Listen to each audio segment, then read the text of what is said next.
कहानी शुरू होती है स्कॉटलैंड के हाईलैंड से, जहां जेमी नाम का एक बच्चा और कुछ अन्य बच्चे एक कमरे में टीवी देख रहे हैं। अचानक तेज सायरन की आवाज गूंजती है। तभी जेमी की माँ एक छोटे बच्चे को लेकर कमरे में दाखिल होती है और बच्चों को सख्त से हिदायत देती है, कोई भी यहाँ से हिलेगा नहीं। वो दरवाजा बंद करके चली जाती है। कुछ ही देर बाद बाहर से डरावनी आवाजें आने लगती हैं। बच्चे डर के मारे कांपने लगते हैं। जेमी डरते हुए दरवाजे की ओर जाता है और अपने पापा को पुकारता है, लेकिन तभी एक जोरदार धक्के के साथ दरवाजा टूट जाता है और ज़ॉम्बी अंदर घुस आते हैं। वो बच्चों पर टूट पड़ते हैं और उन्हें खाने लगते हैं। जेमी, जो दरवाजे के पीछे छिपा था, बच निकलता है। वो बाहर भागता है और देखता है कि एक ज़ॉम्बी उसकी माँ पर हमला करके उसे मार देता है। जेमी घर के अंदर रोता रहता है, जहाँ उसके सारे रिश्तेदार एक एक करके ज़ॉम्बी बनते जा रहे हैं। किसी तरह वो घर से बाहर निकलता है। बाहर का मंजर और भी खौफनाक है। चारों तरफ सिर्फ इन्फेक्टेड लोग ही दिखाई देते हैं। जेमी को याद आता है कि उसके पापा चर्च में हैं। वो दौड़कर वहाँ पहुँचता है, लेकिन वहाँ उसे एक और झटका लगता है। उसके पापा, जो एक पादरी हैं, ये मान चुके हैं कि ज़ॉम्बी कोई बुराई नहीं बल्कि भगवान का भेजा हुआ न्याय है। वो जेमी को अपना लॉकेट देते हैं और कहते हैं, हमेशा भगवान पर भरोसा रखना। तभी ज़ॉम्बी चर्च में घुस आते हैं। जेमी एक कोने में छिप जाता है, लेकिन उसके पापा वहीं रुकते हैं। ज़ॉम्बी उन पर टूट पड़ते हैं और उन्हें भी अपने जैसा बना लेते हैं। इस सारी तबाही एक रेस वायरस की वजह से हुई थी। यूरोप ने इसे अपने इलाकों में फैलने से रोक लिया था और यूके को पूरी तरह दुनिया से काट दिया गया था। यूके अब पूरी तरह बर्बाद हो चुका था। बचे हुए लोगों को अब अपनी जान खुद बचानी थी। 28 साल बाद का वक्त दिखाया जाता है। कुछ बचे हुए लोग लैंड फार्म आइलैंड पर रहते हैं, जो चारों तरफ समुंदर से घिरा है। आज का दिन खास है क्योंकि स्पाइक नाम का लड़का पहली बार ज़ॉम्बी से लड़ने जा रहा है। उसका बाप जेमी रोज की तरह नाश्ता बना रहा है। तभी उसकी बीमार बीवी ईसा की चीख सुनाई देती है। जेमी और स्पाइक जल्दी से ऊपर जाते हैं। जब ईसा को पता चलता है कि स्पाइक आज ट्रेनिंग पर जा रहा है, वो गुस्से में अपने पति को गालियां देने लगती है, लेकिन जल्द ही वो शांत हो जाती है क्योंकि उसे भूलने की बीमारी है। उसे अक्सर चीजें याद नहीं रहती। कई बार तो ये भी भूल जाती है कि आसपास क्या हो रहा है। थोड़ी देर बाद स्पाइक की मुलाकात सैम से होती है, जो उसे एक नया धनुष तोहफे में देता है। जब जेमी और स्पाइक ट्रेनिंग के लिए निकलते हैं, तो गांव के लोग तालियां बजाकर स्पाइक को उसकी पहली ट्रेनिंग के लिए शुभकामनाएं देते हैं। शहर के गेट पर जेनी, जो यहाँ की लीडर है, उन्हें रोककर कहती है, जो भी बाहर जाता है अगर खुद वापस आ जाए तो ठीक, वरना हम उसे ढूंढने नहीं जाते। ये हमारा नियम है। हम पहले ही बहुत लोगों को खो चुके हैं। जेमी और स्पाइक एक पतला रास्ता पार करके मेन लैंड पर पहुंचते हैं। रास्ते में जेमी अपने बेटे को ज़ॉम्बी से लड़ने की सलाह देता है। जंगल में उन्हें एक रेंगने वाला ज़ॉम्बी दिखता है। जेमी बताता है, ये रेंगने वाले ज़ॉम्बी कमजोर दिखते हैं, लेकिन उतने ही खतरनाक है। स्पाइक एक ही निशाने में उसे ढेर कर देता है। तभी पीछे से एक और ज़ॉम्बी आता है, जिसे जेमी तीर मार कर खत्म करता है। शोर सुनकर और ज़ॉम्बी आने लगते हैं, लेकिन जेमी उन्हें एक एक करके मार देता है। आखिरी ज़ॉम्बी को स्पाइक छोड़ देता है, जिसे देखकर जेमी को बहुत अच्छा लगता है। आगे बढ़ते हुए वो एक खूबसूरत घास के मैदान में पहुंचते हैं, जहां ढेर सारे जानवर हैं। फिर उन्हें एक घर दिखता है, जहां एक ज़ॉम्बी उल्टा लटका हुआ है, जिसके शरीर पर कुछ शब्द लिखे हैं। जेमी अंदाजा लगाता है कि शायद किसी ने इसे इंसान समझकर छोड़ा होगा, लेकिन वो बाद में इन्फेक्टेड हो गया। जेमी स्पाइक से कहता है, बेटा, इसे तुम्हें मारना होगा। स्पाइक डर के मारे तीर नहीं चला पाता। ज़ॉम्बी खुद को छुड़ाकर उन पर हमला करने वाला होता है, लेकिन इन वक्त पर स्पाइक उसे मार देता है। जेमी इस बात से बहुत खुश होता है। आगे बढ़ते हुए उन्हें एक जानवर की आधी खाई हुई लाश मिलती है। ऊपर पेड़ पर उसका आधा सिर अटका हुआ है। जेमी को डर लगता है क्योंकि ऐसा सिर्फ अल्फा ज़ॉम्बी ही कर सकते हैं। वो स्पाइक से कहता है, चुपचाप मेरे पीछे आओ, कोई आवाज मत करना। एक खुले मैदान में उन्हें अल्फा ज़ॉम्बी की पूरी फौज दिखती है, जिसका लीडर सबसे आगे है। दोनों जंगल की ओर भागते हैं। भागते भागते जेमी अपने बेटे को सिखाता है कि तीर कैसे चलाना है। वो एक पुराने घर में पहुंचते हैं और उसकी अटारी में छिप जाते हैं। ज़ॉम्बी उन्हें देख नहीं पाते, लेकिन बाहर उनका इंतजार करने लगते हैं। जेमी बताता है, ये अल्फा ज़ॉम्बी बहुत बड़े और चालाक होते हैं, इंसानों जैसे। इन्हें मारने के लिए बहुत तीर चाहिए और हमारे पास अब तीर खत्म होने वाले हैं।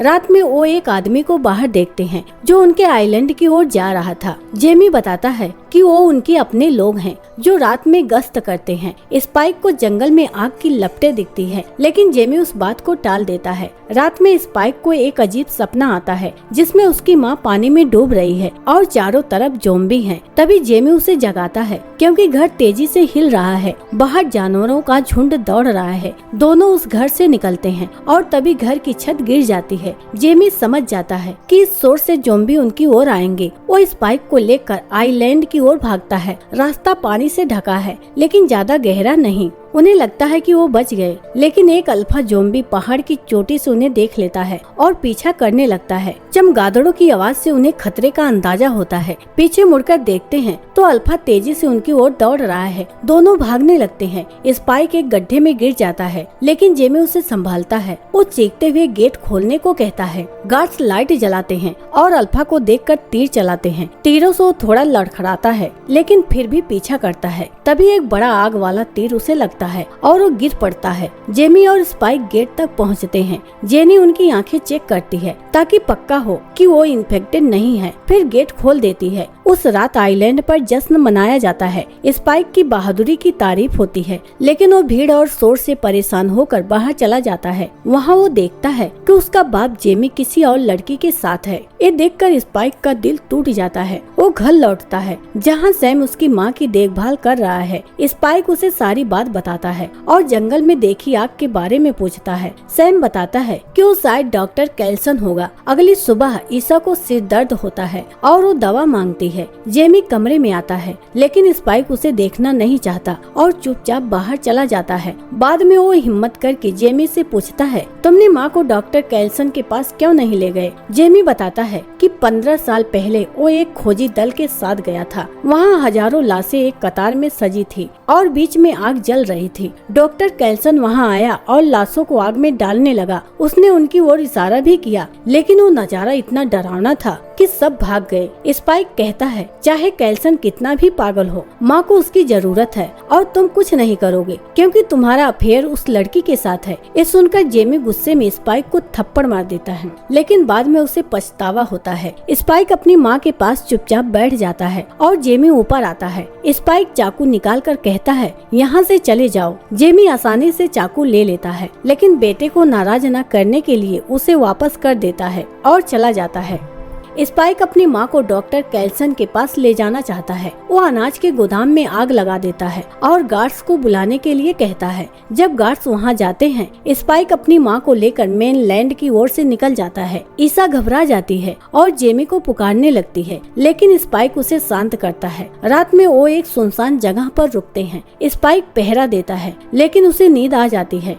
एक रेंगने वाला ज़ॉम्बी उसके जूते को चबाने लगता है। जैसे ही वो स्पाइक को काटने वाला होता है, कोई उसे पीछे से खींच लेता है। सुबह स्पाइक को लगता है कि शायद ये सपना था, लेकिन पास में उस ज़ॉम्बी की लाश पड़ी होती है। फ्लैशबैक में दिखता है कि ईसा ने ही उसकी खोपड़ी पिलर पर पटक कर मार डाला था। दूसरी तरफ कुछ सैनिक ज़ॉम्बी से भाग रहे हैं। उनकी गोलियां खत्म होने लगती है। अल्फा ज़ॉम्बी हमला करते हैं और सैनिक एक एक करके ज़ॉम्बी बनने लगते हैं। बचे हुए 3 सैनिक एक टनल में घुस जाते हैं, लेकिन एक बड़ा अल्फा उन पर हमला करता है और एक सैनिक की रीढ़ की हड्डी उखाड़ देता है। दूसरा सैनिक भी मर जाता है। तीसरा सैनिक एरिक किसी तरह टनल से बाहर निकलता है। स्पाइक और ईसा एक पुराने गैस स्टेशन पर पहुंचते हैं। अंदर मीथेन गैस की बदबू है। ज़ॉम्बी उन्हें घेर लेते हैं। तभी ऊपर से एक हैच खुलता है और एरिक उन्हें छिपने को कहता है। वो आग फेंकता है, जिससे धमाका होता है और सारे ज़ॉम्बी जल जाते हैं। स्पाइक और ईसा बच जाते हैं। बाहर निकलते ही ईसा को तेज सिर दर्द होता है और वो उल्टी कर देती है। एरिक उनके साथ चलने लगता है। वो अपने फोन पर सिग्नल चेक करता है,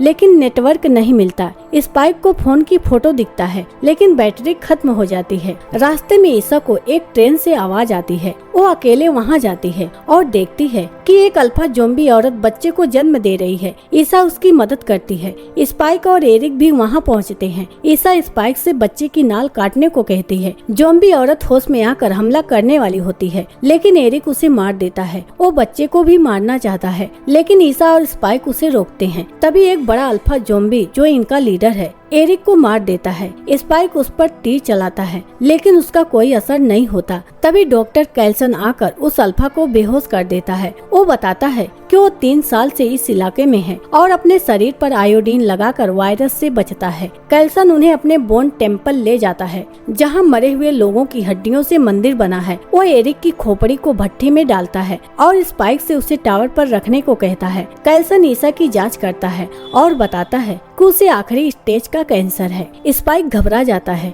ईसा उसे शांत करती है और कहती है कि वो अपनी हालत जानती थी। वो कैल्सन को इशारा करती है कि वो तैयार है। कैल्सन उसे जंगल में ले जाता है और उसके दर्द से हमेशा के लिए आजाद कर देता है। वो ईसा की खोपड़ी स्पाइक को देता है जिसे वो टावर के सबसे ऊपर रखता है। तभी अल्फा को होश आ जाता है और वो बंकर में घुसने की कोशिश करता है। स्पाइक कैल्सन की नींद की सुई से उसे फिर से बेहोश कर देता है। वो उस नवजात बच्चे को लेकर आइलैंड की ओर निकलता है। वो बच्चे को जेनी के लिए गेट पर एक चिट्ठी के साथ छोड़ देता है। चिट्ठी में लिखता है कि वो बाहर जा रहा है और जरूरत पड़ने पर लौटेगा। वो ये भी लिखता है कि डॉक्टर कैल्सन पागल नहीं है और बच्चा पूरी तरह इंसान है। जेमी चिट्ठी पढ़कर परेशान हो जाता है, लेकिन तेज पानी के बहाव की वजह से स्पाइक को ढूंढने नहीं जा पाता। 28 दिन बाद स्पाइक मेनलैंड पर जानवरों का शिकार करके जिंदा है और अल्फा उस पर हमला करता है, लेकिन वो उसे एक तीर से मार देता है और ज़ॉम्बी आने लगते हैं तो भागता है। रास्ता चट्टान से बंद है। एक और अल्फा को वो मार देता है। तभी उसे एक सीटी की आवाज सुनाई देती है। वहाँ जेमी, जो अब बड़ा हो गया है, उसे मिलता है। जेमी उसकी ताकत देखकर कहता है, तुम कमाल हो, मेरी टीम में शामिल हो गए। वो स्पाइक को अपनी गैंग से मिलवाता है। कुछ और अल्फा आते हैं, लेकिन ये गैंग उन्हें आसानी से मार देती है। सब हंसते हंसते लड़ रहे हैं जैसे ये उनका रोज का काम हो। जेमी स्पाइक से कहता है, हमें दोस्त बन जाना चाहिए। स्पाइक उनकी गैंग ज्वाइन कर लेता है। कहानी यहीं खत्म होती है। दोस्तों, वीडियो पसंद आई हो तो वीडियो को लाइक कीजिए और चैनल को सब्सक्राइब कर लीजिए। मिलते हैं अगली वीडियो में। तब तक के लिए बाय बाय।